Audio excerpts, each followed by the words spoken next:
ঢাকা বিশ্ববিদ্যালয়ের চারুকলা অনুষদ থেকে করা হয়েছে, তাই বৈশাখের এই কার্যক্রমগুলো আমাদের একদম মনের সাথে আত্মার সাথে মিশে গিয়েছে বলা যায়। একটা অন্যরকম একটা অনুভূতি কাজ করে। প্রতি বছরও আমরা ৬-৭ বছর ধরে পহেলা বৈশাখ উদযাপন করছি। আর পহেলা বৈশাখের আমাদের মূল আকর্ষণ হচ্ছে আমাদের বৈশাখী শোভাযাত্রা।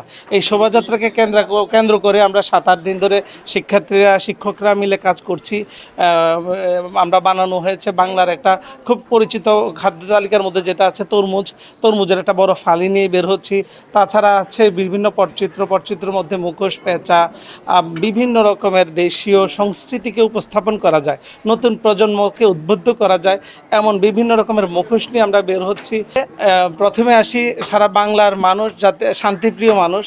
আমরা বিগত দিনের যত রকমের গ্লানি, রাজনৈতিক অস্থিতিশীলতা সব কিছু ভুলে নতুন এক সরকারের মাধ্যমে নতুন বাংলাদেশকে সবাই ঐক্যবদ্ধভাবে গড়ে তোলার যদি প্রত্যয় নেই, আমার মনে হয় এই নতুন বছরকে ঘিরে দারুণ আমরা একটা সুন্দর বাংলাদেশ উপহার দিতে পারবো। এটা হচ্ছে আমাদের সবার একটা মূল প্রতিপাদ্য বিষয় যদি থাকে যে আমরা নতুন বাংলাদেশকে নতুন বছরে সুন্দর করে গড়ব।